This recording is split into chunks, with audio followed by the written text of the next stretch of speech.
So everyone should see a little announcement alerting you that this meeting is being recorded. We record these meetings and then we post the video to the SANDAG website for others to see who are unable to attend, or also for reference. So it's kind of a way to keep an additional set of minutes of the discussions here at the CWG.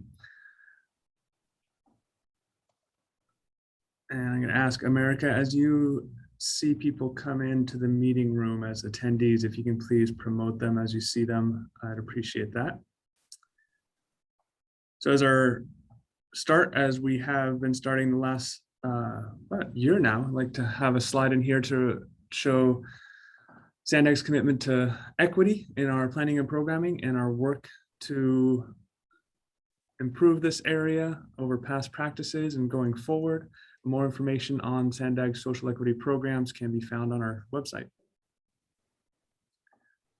So welcome and introductions. I'd like to say welcome to everyone to the San Diego Conformity Working Group for this, our first meeting in a few months now. So last month's meeting got canceled, but here we are, March 2nd, 2022, with some items to discuss. So my name is Sam Sanford. I'm from the San Diego Association of Governments. Help with the discussions on conformity with this conformity working group.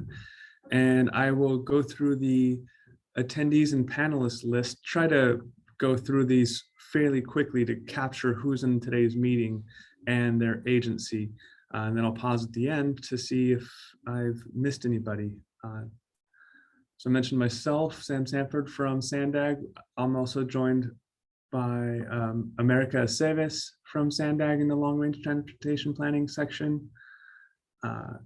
We also have Sue Alpert and Richard Radcliffe from the Programming Division. We have David Tedrow from Economics and Demographics from SANDAG. Xing Oyu Yang from the Modeling section of SANDAG. And I think I have SANDAG staff. And then from Federal Highways, we have Joseph Vaughn. From San Diego Air Pollution Control District, we have Nick Cormier. From CARB, we have Nesamani Kalandiur. And I believe Kevin Hendrewan is also here. Is there anybody else from APCD that I missed?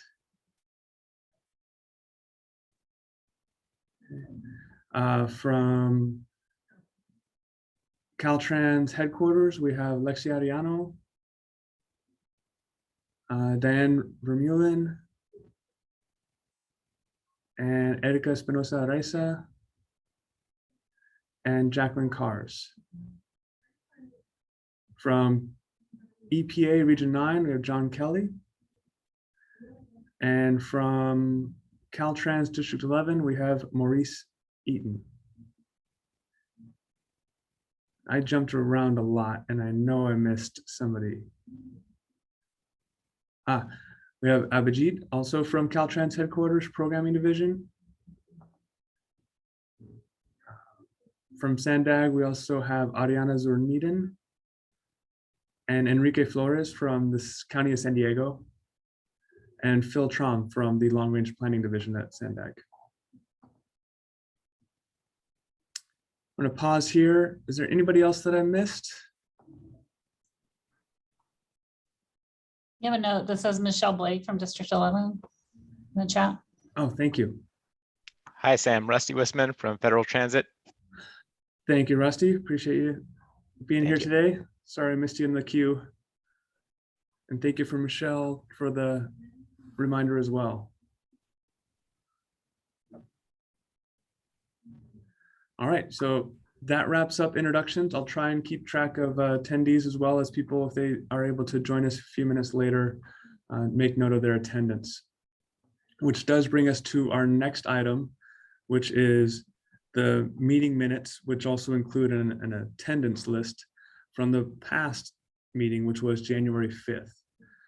The minutes from that meeting and the attendance list that starts on page 5 of today's agenda So I want to pause here, give people a minute to look at those. And if there are any corrections or fixes, we want to make note of those for this item.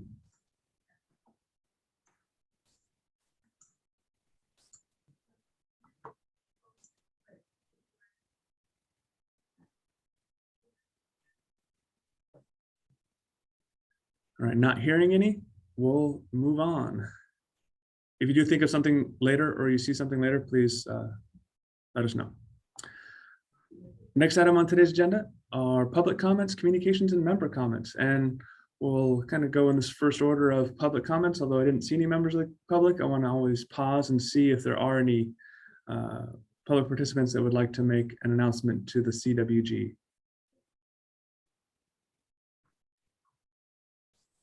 Okay, not hearing any communications or member comments. I know that I think Nick Cormier, you had a few comments, and then I see in the queue also Phil Trom. Follow. Yeah, I guess I'll go ahead and go first. Thanks, Sam. Just a couple of quick points to some people. This may be of interest, but I did just want to share that APCD's incident response plan. This is a document that better informs how APCD fits into the scope of responding to major incidents and emergencies, things like with what happened with the Navy ship fire about 2 years ago. That plan was approved by our board back in January, and I just wanted to note that for some stakeholders who may be on the call.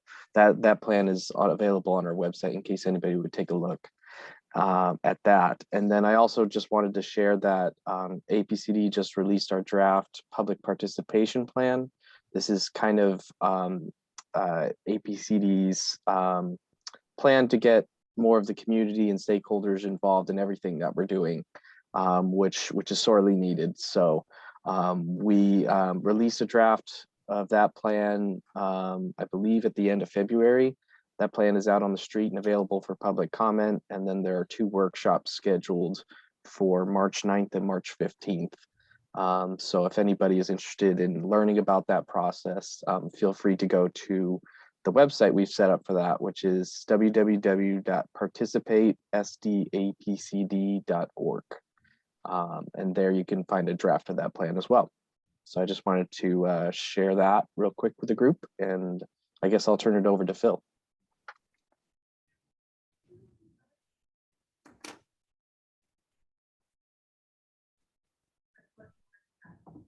Let's see, maybe I neglected to promote Phil, and that could be part of the challenge.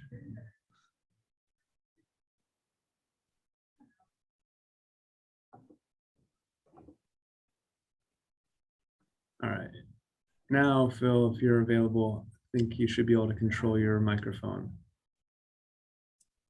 Hey, Sam, can you hear me now? Yes. Yes. Can you hear me? Yeah, it was just Patrick. Thanks for adding me. Sorry about that. Yeah, I'm not sure if my audio, at least the audio is on. Okay. Yeah. Good morning, everyone. We just wanted to share, we're really excited to announce that we have a workshop coming up in partnership with APCD next Tuesday. So it'll be March 8th. So I'll work with Sam to get the announcements out. We're getting some public materials.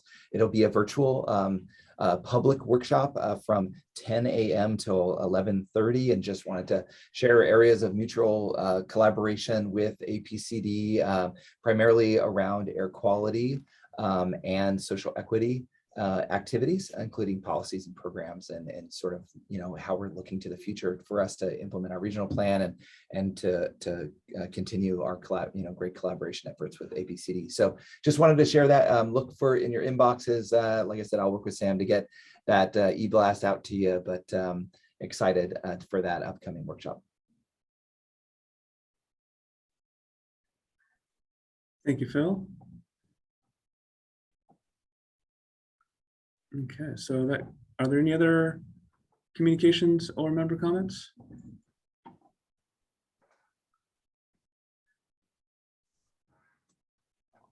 right, not hearing any. Move on to the reports. So we have 4 reports today. Many of them are kind of the recurring items that we've had on our agenda for the last several months, just to get updates.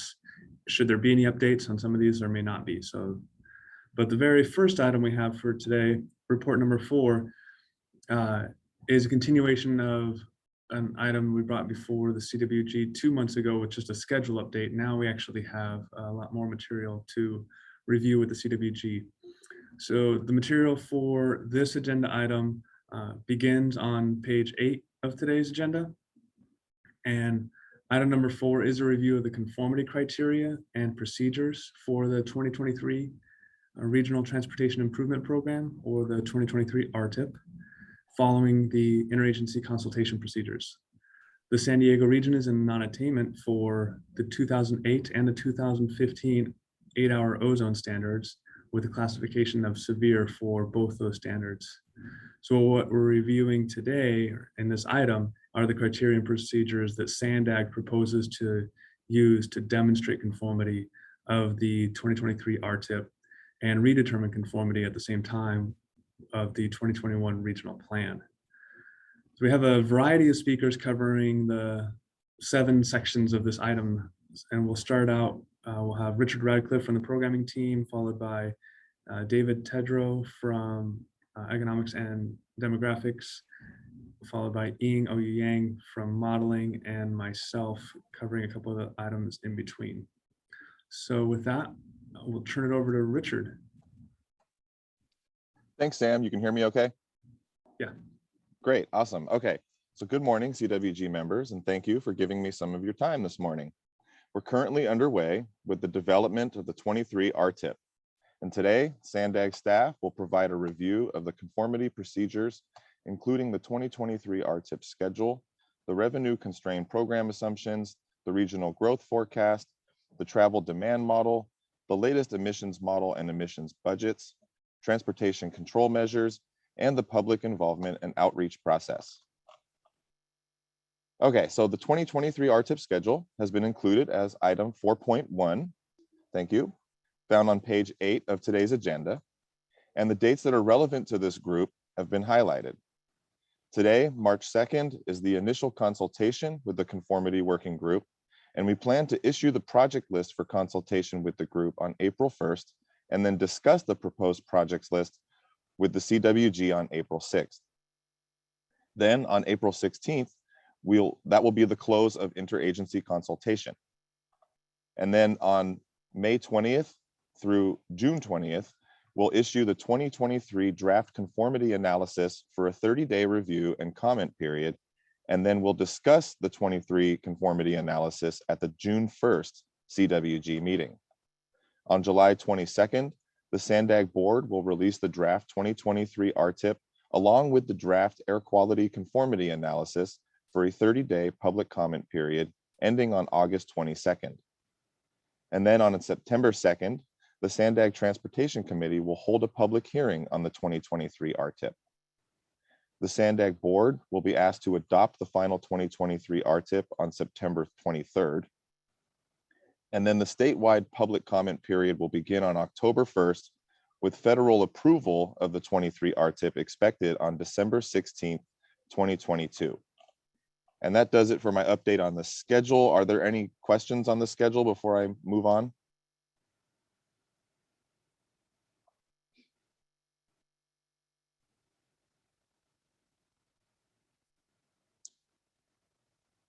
Doesn't look like it. Yeah, I'm not seeing any hands raised or comments. Okay, great. Okay, so item 4.2, beginning on page 9 of today's agenda, provides the revenue constrained financial assumptions that will be used to develop the 2023 RTIP. For various reasons, this year is a challenging one for making funding assumptions. We have decided to remain as conservative as possible with our major fund sources to mitigate the uncertainty created by the lack of appropriations from the new Federal Highway Act, inflation, the ongoing COVID-19 pandemic, rising gas prices, and the volatility in the oil market. Under inflation assumptions, state funds are based on the STIP fund estimate, which uses an annual price escalation of 2.9% for operating expenses and 3.2% for capital expenses. Increases in funding provided through SB1 are tied to the California Consumer Price Index. However, fuel consumption is tied to volatile energy pricing, which can cause a shift in demand.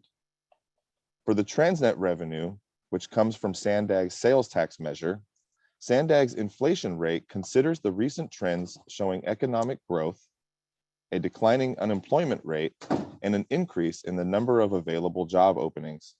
This is offset by significant price increases in housing and in goods consumers purchase frequently, such as fuel, food, and other essentials. Stimulus spending, as well as COVID-related supply chain and production issues, are contributing to the rise in prices. This surge in inflation is expected to be temporary, with a return to lower inflation rates expected in fiscal year 2023. While the recently passed Infrastructure Investment and Jobs Act, or IJA, adds significant funding, federal revenues for formula funds have been held at FAST Act levels until Congress passes a new appropriations bill. The 2023 RTIP will be amended when new estimates are available. The Federal Transit Administration, or FTA, fund sources have not changed, although the IJA includes several new formula and competitive fund sources that Sandag will be eligible for in the future. For the state revenues, we will continue to have projects funded by the Active Transportation Program, Freeway Service Patrol, State Transit Assistance, as well as the STIP and the SHOP. Under the Cap and Trade Program, the Low Carbon Transit Operations Program, and Transit and Intercity Rail Capital Program fund projects for the transit operators. SB1 continues to supplement transportation funding for local agencies and provide support for larger projects implemented by Sandag through both formula and competitive programs.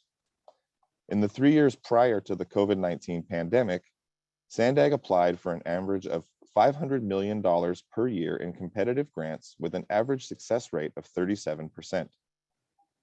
And in 2021, Sandag established a dedicated department to consolidate grant application activity and hired a consultant to support project managers in grant writing.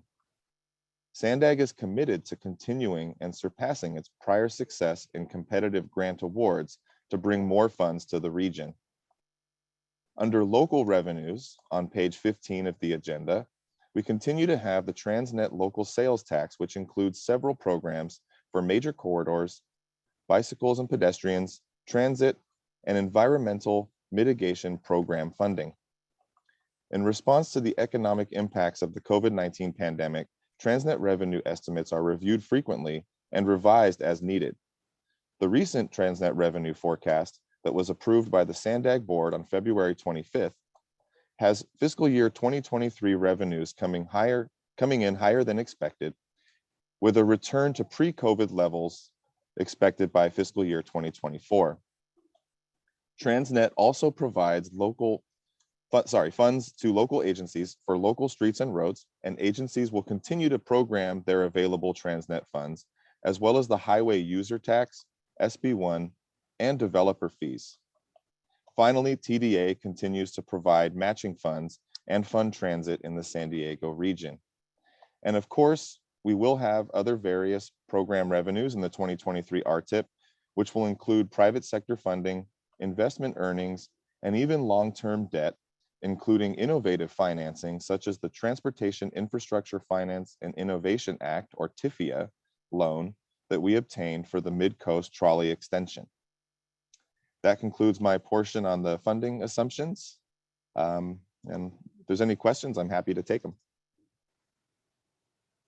Thank you, Richard. Any questions on while people may be thinking of questions, I do want to add also on the revenue constrained financial assumptions part that this section complies with the conformity side, 40 CFR part 93.108 for fiscal constraint, and also on the regional transportation planning side, 23 CFR part 450. And it looks like Nick has his hand. Yes, please, Nick. Yeah, thanks. That was a good update. And just a quick clarification for me, if you could. I think you said that the expected Transnet funding in fiscal year 2023 was expected to be more, or I guess higher pace than previous. Is that because of inflation, or is it just because we're expecting more revenue, I guess? No, it's not because of inflation. It's because the sales receipts came in higher than was initially expected. Yeah, Oh, and the okay, sorry. Receipts for FY 22 are coming in something like 22%.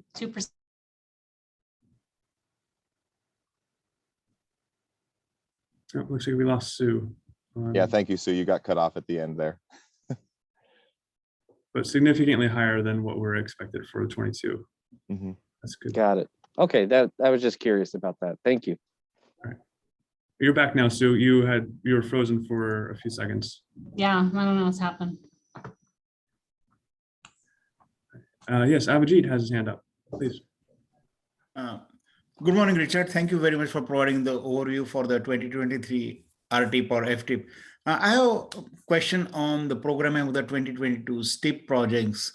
As far as the revenue assumption, I understand you're going to use the fund estimate, but for the programming purposes, are you going to use the staff recommendations or the wait till the 2022 STIP adopted by CTC? Sue, I don't know if you can help me on that question. I We use the believe, staff recommendations, Abhijit. Okay, thank you. So just follow up on that one. In case if there are any changes between the staff recommendations and the final 22 to the STIP, Sandag may need to do an amendment to align it with the final 2022 STIP. The STIP will be adopted before we release our tip for public comment, so I think we're okay. Oh, perfect. Thank you, Sue and Richard. thanks, Abhijit. Thank you. Good questions. Any others?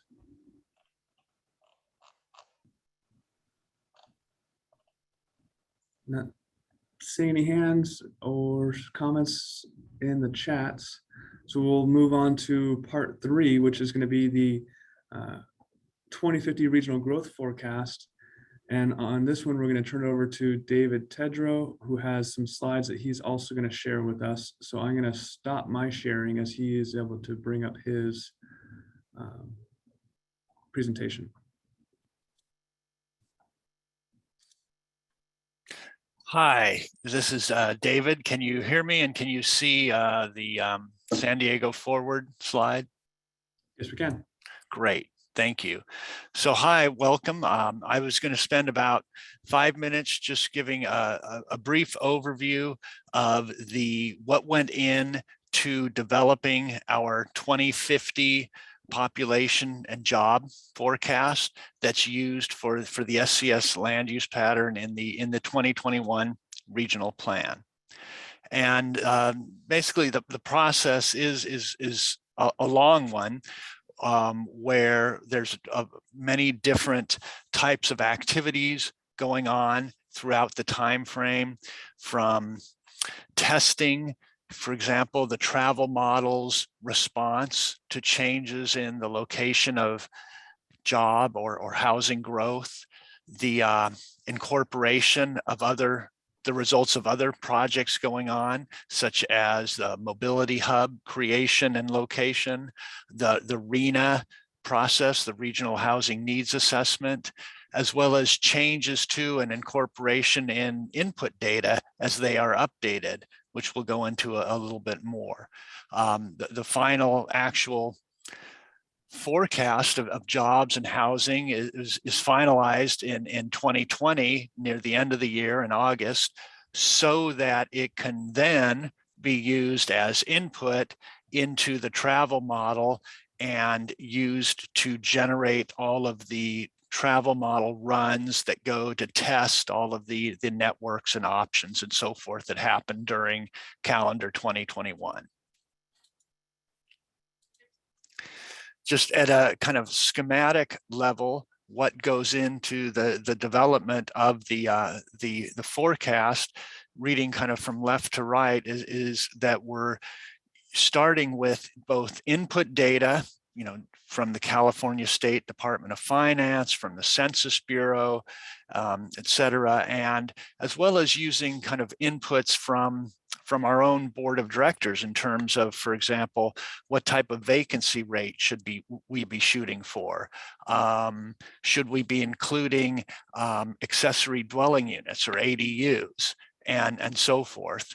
And that kind of goes in, and we develop region level totals. So how many people, how many housing units, how many jobs for the region as a total every year between now and 2050.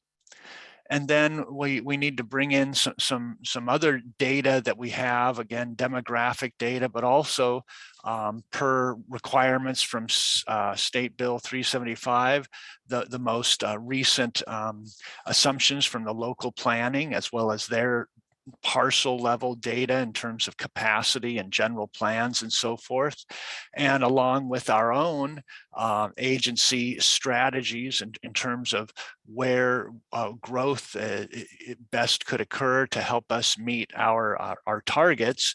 We incorporate all of that to generate down to the city level and block group level and very small units of geography, the growth in households, population, and so forth, and generate finally our output: number of population by age, sex, race, ethnicity, number of households and by income, number of housing units, number of jobs, both total and by different types of industry. I mentioned one of the inputs over here is our Department of Finance. Every MPO is mandated to either utilize as a starting point the data, the forecast from the Department of Finance, or use something within about 1.5 points of their forecast. And I bring this up because when we started the development process, the DOF population projection or forecast had the region's growth going to about 4 million by 2050. And then near the end of our development cycle, we had to incorporate a more recent output of their forecast, which dropped the population growth from close to 4 million to about 3.7 million. So in fact, in our original forecast, where we thought we would be in 2035 is now where we think we'll be in 2050. So you see that the population is still forecast to grow over the course of these years in the region. Just the rate of growth is nowhere near as fast as it was. And this impacts both our population, where you'll see kind of this decreasing growth rate, as well as other variables that are tied to population, such as the housing units and the job counts. Okay. In addition to the input data, we also have mandates or kind of parameters we're required to adhere to from, for example, State Bill 375, which among other things describes how we are supposed to implement and support the sustainable community strategies, such as, number one, achieving ensuring that the entire plan achieves the regional greenhouse gas reduction targets that were set, but also that our land use forecast, our housing growth, accommodates the regional housing needs assessment or RHNA process, and that our forecast is using the most recent assumptions and data from the various local jurisdictions. And incorporating all of that, and we come up with in our forecast that primarily the housing and job growth is going to be occurring within these mobility hubs, which ensures that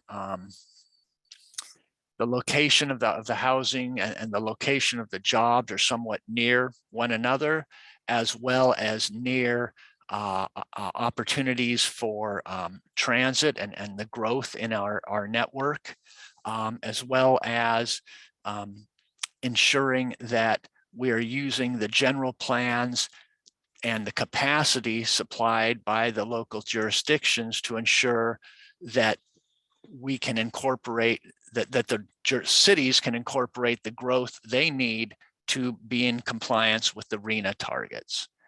And so in the end, bringing in where this growth is occurring and the amount, we're able to ensure that for each city, their growth in housing units is greater than or equal to their target from the RHNA process. So that's number one. And then at the region level, we meet or exceed the RHNA target, as well as have output of population, housing units, and jobs from the base year of 2016 through 2050 for the region and for each city within the region. And all of this data is available that can be downloaded from our open data system online. Okay. And so that's kind of what I wanted to cover. Were there any questions? Thank you, David. Any questions on the 2050 regional growth forecast that was used for the 21 regional plan and will again be used with the 2023 RTIP and redetermination of the 2021 regional plan?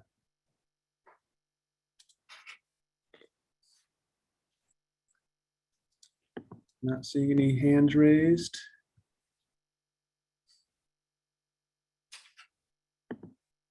Get my screen back up. Thank you, David. And I did see a note from Maurice about sharing citations or references to different CFRs, which I'll happily do. I'll send out to the group following the meeting. For the growth forecast section, that is in compliance with 40 CFR 93-110A, which essentially requires the use of the latest planning assumptions in force at the time the conformity analysis begins. So, which is what David was just speaking to. So if there are no questions on part 3, I'll pass it over to Ying Ouyang to cover the travel demand model. Yes, thanks, Sam, and thanks, Dave, for the regional growth forecast. Very interesting and very good presentation. So I'm going to talk about the travel model used for the 2021 RP, the regional plan. So SANDAG used the updated second generation activity-based model, ABM 2+, 14.2.2 for the development of the San Diego Forward 2021 regional plan. And ABM simulates individual and household transportation decisions that compose their daily travel itinerary. People travel outside their home for activities such as work, school, shopping, healthcare, and recreation. And the ABM attempts to predict whether, where, when, and how this travel occurs. The SANDAG ABM includes a number of methodological strengths. It predicts the travel decisions of San Diego residents at a detailed level, taking into account the way people schedule their day, their travel patterns, behavior patterns, and the need to cooperate with other household members. When simulating a person's travel patterns, the ABM takes into consideration a multitude of personal and household attributes like age, income, gender, and employment status. So the regional growth forecast, the population, synthesized population is an input to the ABM, SANDAG ABM.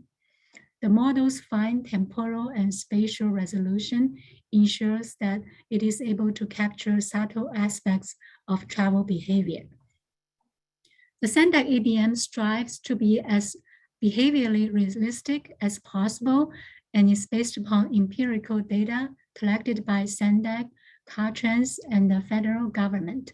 The model development has been regularly peer-reviewed by the ABM Technical Advisory Committee, a panel of national experts in the travel demand forecasting field. To support the 2021 regional plan, SANDAG enhanced the ABM 2+ functionality for application to the 5 Big Moves planning effort.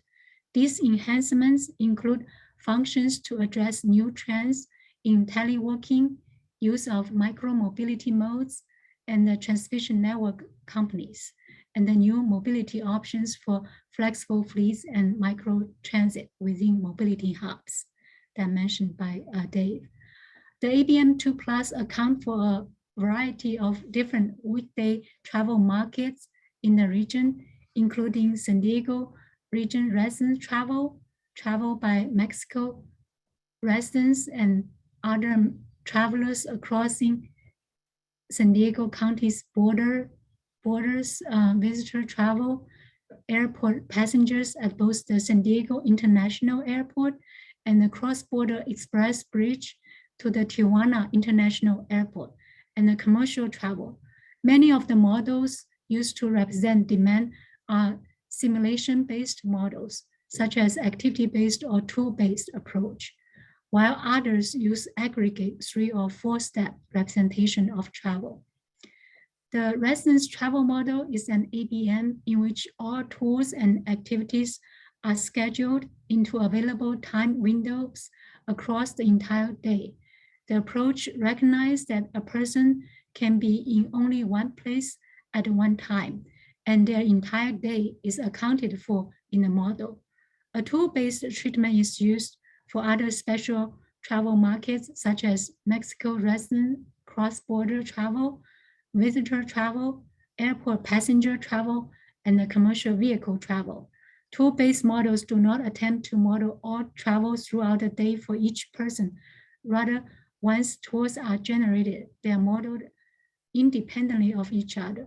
A tool-based model does not attempt to schedule all travel into available time windows. Aggregate models rely upon probability accumulation process to produce travel demand and output trip tables. The external heavy truck model and the external to external travel models are aggregate models. For people who are interested in more details of the SANDAG ABM 2+, please refer to the Appendix S of the 2021 RP report. It covers the travel model in greater details. So with that, I conclude my part of the presentation. Any questions? Thank you, Ing. Any questions from the CWG on the travel demand model?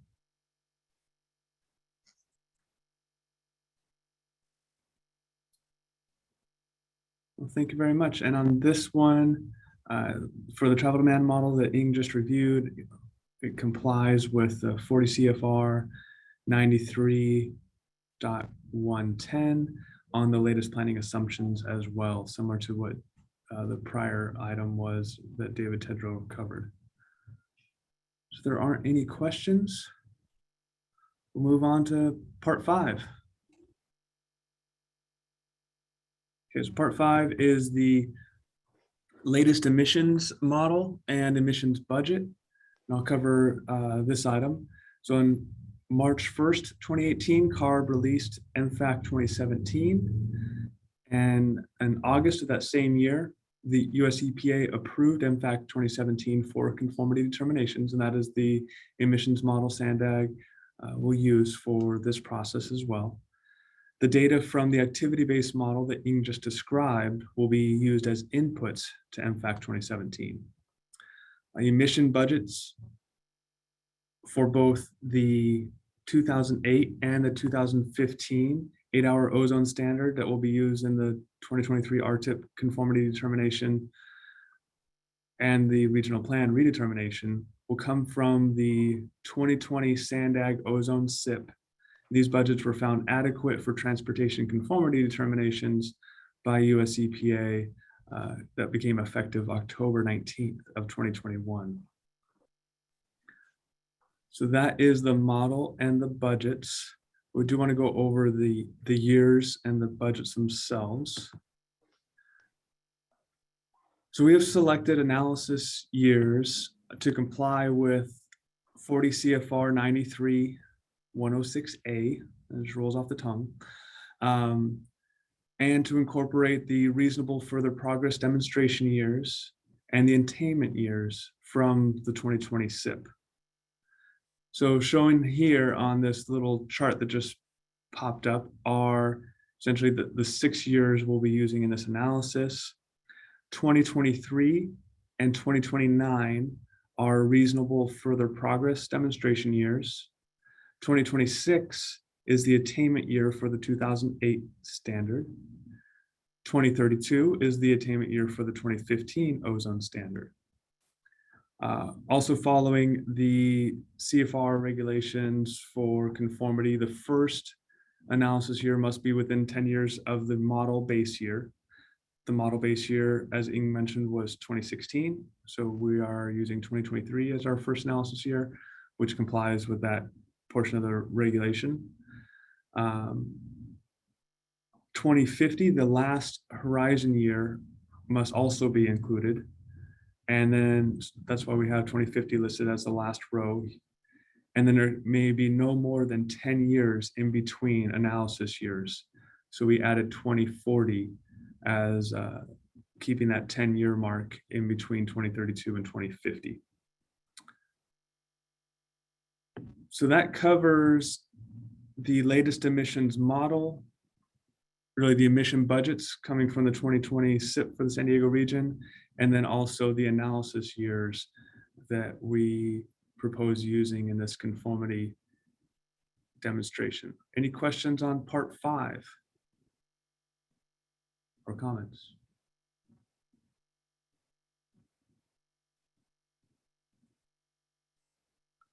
Okay. Not seeing any, we'll move on to part 6, transportation control measures.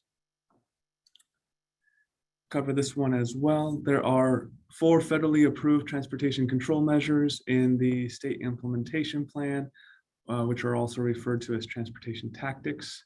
These 4 are ride sharing, transit improvements, traffic flow improvements, and bicycle facilities and programs. So these transportation control measures were established back in the 1982 SIP, which included implementing actions for each tactic. These have been fully implemented as called for in that SIP, and SANDAG continues to fund projects that support these measures, even though the level of implementation established in the SIP has been surpassed. That covers the TCMs. Any comments or questions?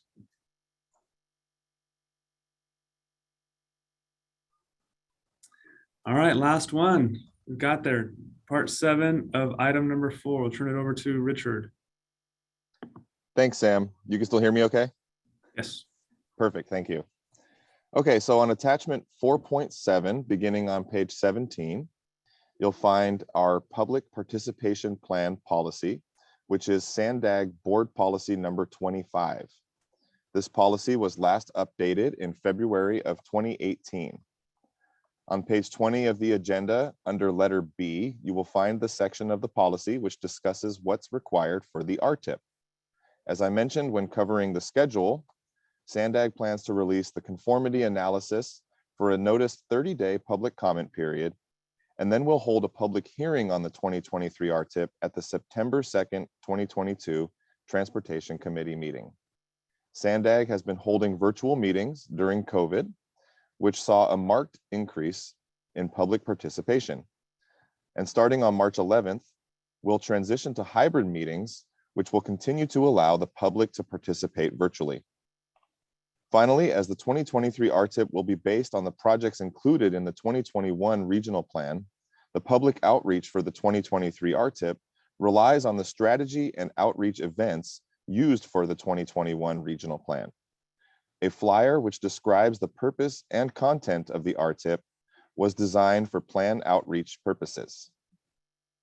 And that concludes what I have for the 2023 RTIP update. And I'll be happy to take any questions on the public participation plan.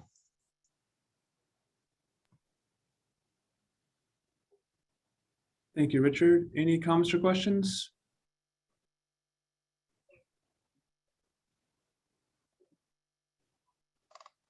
Okay, I think that wraps it up then for item number 4 on the 2023 RTIP. And again, this item will come back to the CWG next month as well. So keep the conversation going. Moving along to item number 5, we have one of our recurring items. This is the 2020 Ozone State Implementation Plan update. It is with US EPA, who has taken some actions, for instance, on the budgets that were mentioned in the previous item, being found adequate for conformity determination processes. I want to turn it over to Nick and or John to see if there are any other updates that can be shared with the CWG. Go ahead, Nick. All right. I just wanted to say I'm still planning to be able to propose this in a couple months and finalize this action by the end of the calendar year, hopefully well before. I'm working on kind of an interesting part of our proposal. For the first time, I'm being encouraged to include an environmental justice section in the proposal. So I'm using EPA's EJ Screen mapping tool, which you can find online, to basically just look at the San Diego area and I think basically just confirm that there are EJ areas within the non-attainment area. I'm not really sure how it would affect my proposal. One would assume that approving a plan for attainment of standards would help any EJ areas within a non-attainment area or any communities therein. So just kind of a word on that it's something different. I think the entire administration seems to be much more aware of EJ issues than I've ever seen in the past. Go ahead, Nick. Great. No, thank you, John. I was just digesting that. That's an interesting piece of information that we'll be anxiously looking forward to reading about. And if there's anything that we can do to help on APCD's front on that, please let us know. We're certainly able to help. And in terms of, I didn't really have any other updates to share. I think John covered them pretty well. So I'll go ahead and turn it over to any questions. Looks like Sue might have a question here. Yeah, not so much a question, but a comment. John, we are doing an initiative that we're doing for the 2023 RTIP, in addition to the usual programming, is to do an EJ analysis of the projects programmed in the RTIP. So we're working with our JS folks to get all the mapping information and overlay that on Cal EnviroScreen. So we will have some information along those lines in maybe a month or so that, if that's useful to you in what you're doing, I'm happy to share that with you. Yeah, I mean, if I don't know if you'll remember to share it with me, but if there's a way you can remember, it's a minor thing probably for you, but I'm sure it would be a big help to me to see something like that. I mean, because I'm doing this for the first time by myself. There seems to be like a lot of demand for use of EJ Screen, but very little like one-on-one support available. Yeah. At this time, when everybody wants to learn about it, But I've sat in on training sessions, but I'm just going to produce what I can produce, and I would love to see what you guys make. Thank you for that. Sure. Yeah, one other idea, John, at least from APCD's end, is you may want to get in touch with we have an Office of Environmental Justice as well here now at APCD, and I know they've just completed our community emissions reduction plan, specifically for one specific environmental justice community in the Portside area. So it doesn't cover everything, but you know, there might be something within that as well that you might be able to take advantage of too. Is that one of those communities that has to be defined under AB 617? That's correct. Yeah. Because could you maybe email me a little blurb about that? I could probably use that in explaining the fact that AB 617 exists. I'll have to figure out a way to explain what it is and to say that the district is already implementing that. I think that would be very helpful for me because I don't have any information on that right now, and I think I did hear that you guys had at least one community you had identified. Yeah, we have one. We actually have two now that are identified by the state. One of which has been identified for a couple of years, which is the Portside area around the bay, and then CARB just recently said the international border area just got into that same program as well. That was a recent change they did just a week or two ago at their board meeting. So no information really other than that on that front for that community, but there's certainly a lot of data and plans available that have been conducted for the Portside area. So yeah, I'll definitely pass along what I can to you so you can have that. Appreciate it. I'm so glad I mentioned this to you guys. I wasn't sure if anybody would want to hear about it, about my little side venture here as I go through producing a proposal for this. I guess there's another thing that would relate to this group. I suppose you guys have heard about modeling for inspection and maintenance program performance. No. I mean, apparently there's a modeling component that is kind of in need of being refreshed for every new ozone standard. I think you have to basically show that your I&M program is, you have to model that your I&M program is performing at some kind of level. So that's something I'm not really directly involved in discussions between EPA and ARB, but it is a matter of discussion because I think we're going to get some kind of performance modeling that will be necessary for me to describe in my proposal, because I don't think the plan actually talks about that. And it's one of those kind of requirements that just kind of pops up while we're doing other things. We're like, oh yeah, we got to deal with this. So we're gonna address it. I think CARB is going to give us some modeling. I shouldn't talk more than that about it, but it will be necessary for me to speak about it as I'm proposing action on the submittal. Yeah, great. Thanks, John. We'll continue talking about that with CARB and EPA on our SIP calls whenever we get back to doing those on a regular basis here. Sounds good. That's all I have. Good discussion. Thank you both, Nick and John. And here we discover 4 agencies working forward on environmental justice and social equity components, albeit separately, but now we're joining combined efforts. So that's great to hear. Any other comments or questions for John or Nick on the 2020 ozone SIP?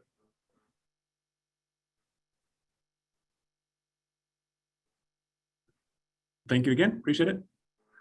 Move along to item number 7. So we're getting into the draft 2022 state strategy for the state implementation plan. This is a product produced by CARB. I've asked Nesamani Khan Dior to speak to this item, just give us a little update. They had a workshop a couple weeks ago, going over where this draft plan is at this point. A lot of good information is in it. So I turn it over to Nesamani. Yeah, hey, Sam, thank you. Good morning, everyone. Yeah, Sam mentioned, I know in this group also, previously we discussed extensively the SIP team, the state implementation team from CORB came and presented, walked through all the measures that they were considering as part of the state implementation plan. So today I'll be just quickly giving you guys an update where they are and what's the next steps here for this project itself. So based on the feedback that we conducted end of last year, the workshop, and we released the draft version end of January, and we are still requesting for comments. And then as Sam mentioned, we conducted a workshop early this month or early in February. And then we also took it to our board last week as an informational item. We provided the board update, and we also received lots of public comments as part of that process as well. So as we speak, staff is trying to update the draft plan itself, state SIP strategies. As you may know, it also includes all both on-road and off-road measures. There are a variety of measures ranging from advanced clean fleets and vehicle emission standards and advanced clean cars and all kinds of programs there. So if anybody's interested, it's posted on our website. I'll be happy to send it to Sam to include as part of the summary agenda here. Feel free to send your comments. If you have any questions, you can directly reach out to the SIP team, or I'll be happy to facilitate any conversation or anything that you need more information in that regard. Let me just quickly talk about the next steps here. Based on the feedback that we are receiving from public as well as the various stakeholders and the board feedback, we'll be updating the plan itself, the draft, and release it again in summer. And then it'll be going to our board for adoption or consideration, board's adoption in summer itself. So that's the current timeline. We're still receiving comments. So I would encourage anybody who's interested, anybody's looking at this plan closely, feel free to send us any comments. So that's a quick update. I'll be happy to provide any questions or any comments you need. Even if I don't know, I can put you to the right people. Thank you, Nesamani. Any comments or questions?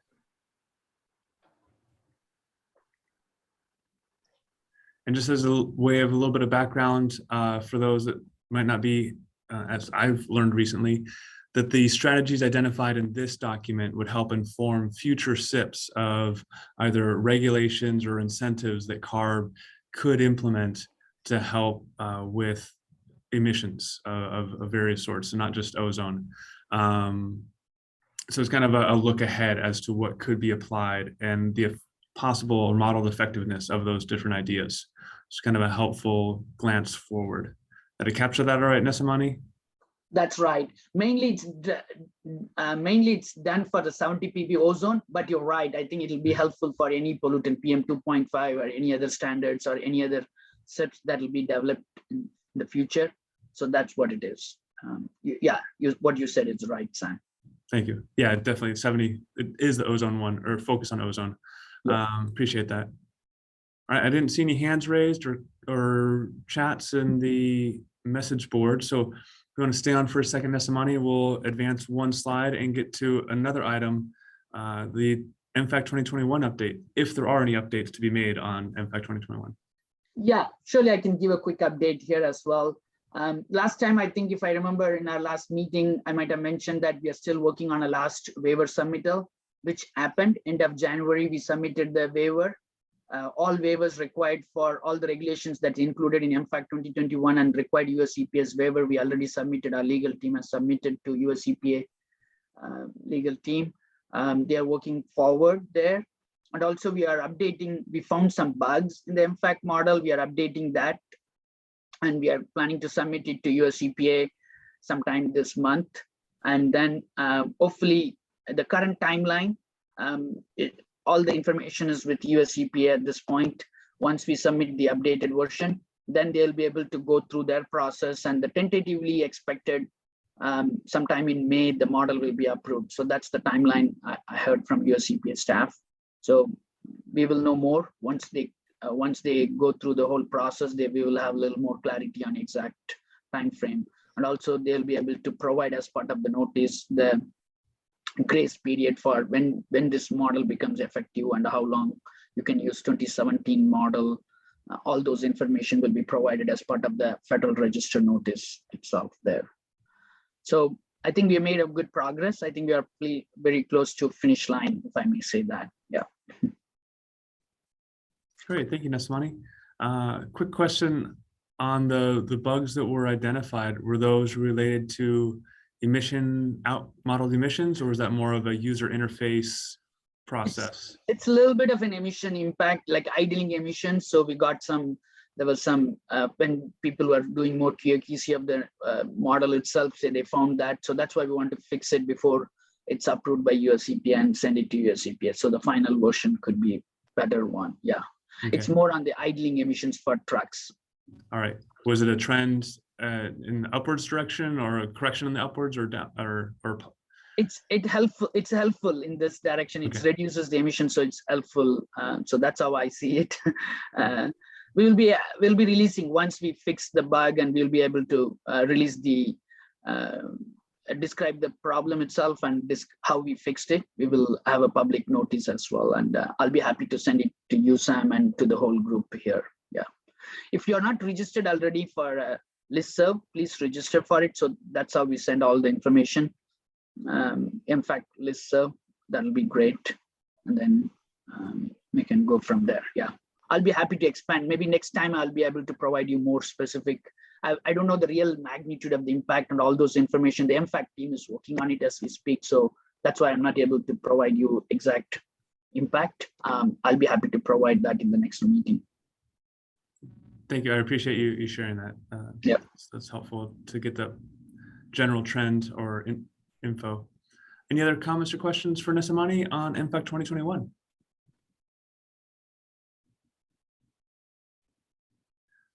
All righty, then we'll advance to the last item for today's agenda, which is number 8 on the reconsideration of the Safe Rule Part 1. Last time we had this on the agenda, actions had just happened, so it was a little too early to have discussion. It might still be too early to have discussion on this, but I did want to open it up to the floor if anybody has heard regarding NHTSA's essentially pulling back or rescinding their portion of Safe Rule Part 1, and then US EPA revising their portion to have some new standards for model years 23 and through 25, I believe, vehicles. Anybody have any information on the implementation of this, or next steps that they might have heard from the federal or state level?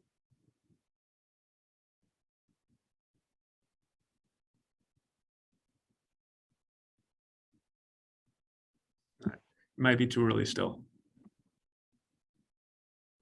Yeah, I tried to get some background on this or anything kind of update from anybody at EPA, and I think the universal response back is that we don't have anything to say right now. And if this is I assume a standing item on the agenda. Yeah. Yeah. So you know, we'll keep trying, and when something busts loose, either I or someone from our OTAC headquarters, you know, someone will have something to say about this eventually for our group here. Much appreciated. Thank you. And we do have our understanding as far as conformity moving forward that we would not be using the MFAC 2017 Safe Rule adjustment factors anymore. So that's something that SANDAG is moving forward under that understanding. So if that changes, or if anybody hears differently, please share. That is part of the impact of these changes that we're seeing. All right, with that, just announce that our next meeting is set for April 6th, and we do have a RTIP item coming back for that meeting, so we do expect to keep it. And I want to say thank you to everyone for your time, for your participation, and see you in about a month. Thank you, everybody. Thanks, Sam. Thanks, Sam. Yes, Sam.